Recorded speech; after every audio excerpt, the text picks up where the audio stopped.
पर फोकस करते हैं। शरद अब हमारे साथ स्टूडियो में जुड़ चुके हैं।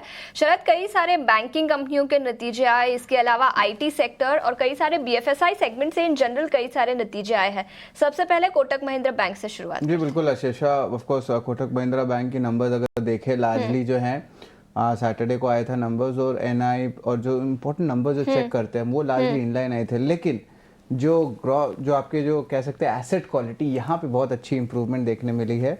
और ओवरऑल जो फ्रेश स्लिपेजेस है वो डिक्लाइन कर रही है, 12% सिक्वेंशली डिक्लाइन की गई है। और निम्स की बात करें तो net interest margin 2 basis points ऊपर आ चुके हैं। तो लार्जली जो है ऐसे खराब बैंकिंग एनवायरनमेंट में जो हमने रिजल्ट्स देखिए उसके हिसाब से कंपनी ने अच्छा परफॉर्मेंस किया है।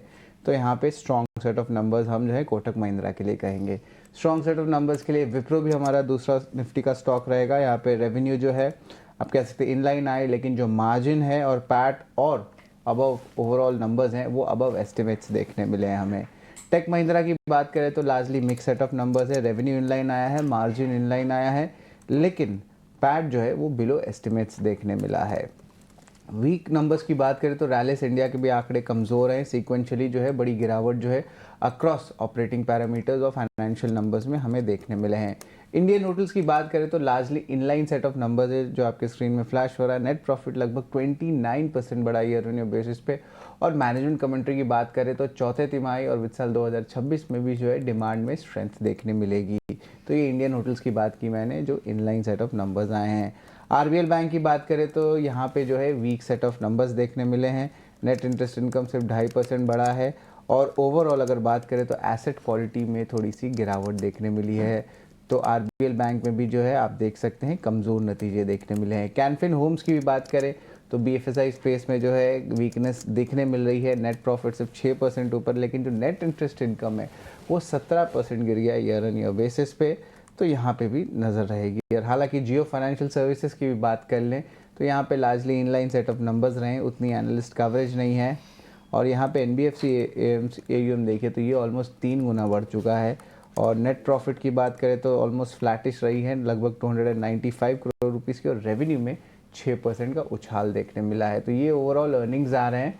लेकिन कोटक महिंद्रा को छोड़ दीजिए तो बीएफएसआई स्पेस में जो है कमज़ोर नतीजे देखने मिल रहे हैं। और आईटी में जो है हम बात करें तो यहाँ पे जो है स्ट्रॉन्ग नंबर्स विप्रो के आए हैं, हालांकि मिले जुले टेक महिंद्रा के आए हैं। टेक महिंद्रा के नतीजे मिले जुले, लेकिन इसके अलावा आईटी और बीएफएसआई सेक्टर के कई सारे नतीजे जहां पर आपको नजर रखनी चाहिए। लेकिन नतीजों के अलावा भी कई सारे स्टॉक्स हैं जो खबरों के दम पर आज फोकस में रहेंगे। कुछ मैनेजमेंट चेंजेस हुए हैं, शुगर सेक्टर को लेकर कुछ बड़ी अपडेट्स आई है। शरद बताएं यहाँ पर किस तरह की खबरें निकल कर आई है।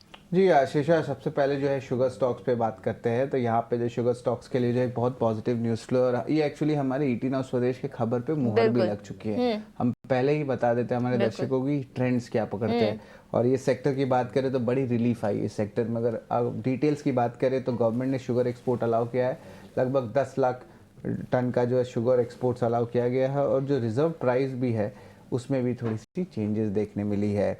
दूसरा stock of course IndusInd bank रहेगा। यहाँ पे इंटरेस्टिंगली गोविंद जैन जो सीएफओ है उन्होंने रिज़ाइन किया है पर्सनल रीज़न से। अरुण खुराना जो होल टाइम डायरेक्टर हैं वो उनकी पोस्ट में जो है अभी के लिए एडिशनल चार्ज रखेंगे। टेलीकॉम स्टॉक्स पे भी नज़र रखिएगा। गवर्नमेंट जो है 1 लाख करोड़ रुपए का एजीआर का जो ड्यूज़ है उसको माफ़ कर सकती है। तो खास करके वोडाफोन आइडिया और भारती एयरटेल पे नज़र रखिएगा। और अगर वोडाफोन आइडिया की जो है डेट रिडक्शंस में जो है प्रॉब्लम्स नहीं होती है तो इंडस स्टार्स को भी फ़ायदा होता है। तो ऑफकोर्स उसमें भी एक फॉलो ऑन रैली देखने मिलता है। भारत मोबिलिटी एक्सपो जो दिल्ली में हुई थी, यहाँ पे जो है हुंडई नज़र में रहेगा, क्योंकि एक कंपनी एक्सप्लोर करी है पार्टनरशिप टीवीएस मोटर के साथ, जहाँ पे वो लास्ट माइल मोबिलिटी सॉल्यूशंस पे फोकस करेगी। अब यहाँ पे जो है एडवांस्ड ईवी के 3 व्हीलर और माइक्रो 4 व्हीलर्स पे जो है आगे जाते हुए रिसर्च कर सकती है और प्रोडक्शन भी हो सकता है। मोतीलाल ओसवाल की भी क्लैरिफिकेशन आई है और बहुत सारे न्यूज़ फ्लोज हो रहे थे उनके इन्वेस्टमेंट्स को लेकर, खास करके कल्याण ज्वेलर्स में। यहाँ पे जो इनका जो एएमसी में जो एक्सपोजर है वो ज़्यादा है। यहाँ पे उन्होंने कैटेगरिकली डिनाई किया है कि सब जो एलिगेशंस आ रही हैं उनके एएमसी हाउस में वो बेसलेस, मैलिशियस और डिफेमेटरी है उनके एएमसी पे और उनके ऑफिशियल्स पे। तो ये क्लैरिफिकेशन जो है मोतीलाल ओसवाल से आ रहा है। फार्मा स्पेस से भी दो न्यूज़ फ्लोज है जिसको आपकी नज़र होनी चाहिए। ग्लैंड फार्मा को EIR मिल गया है US FDA जरिए उनके हैदराबाद के फैसिलिटी में, और आखिर में जाइडस लाइफ को भी अप्रूवल US FDA द्वारा आ गया है जहां पे वो क्लिनिकल ट्रायल्स कंडक्ट कर सकते हैं उसनोफ्लास्ट को लेके। एक टाइप से इन्फ्लेमेटरी ड्रग है जो ट्रीटमेंट आती है बॉडी में। तो ये अहम स्टॉक्स है जिस पे आपकी आज नज़र होनी चाहिए, जहाँ पे आज एक्शन देखने मिल सकता है। कई सारे फार्मा स्टॉक्स, इसके अलावा बैंकिंग सेक्टर में मैनेजमेंट चेंजेस हुए हैं, तो कई सारे स्टॉक्स जो खबरों के दम पर फोकस में रहेंगे। शरद, शुक्रिया पूरी डिटेल्स के साथ हमारे साथ जुड़ने के लिए। लेकिन आगे बढ़ते हैं, ब्रोकरेज रिपोर्ट्स कहां से निकल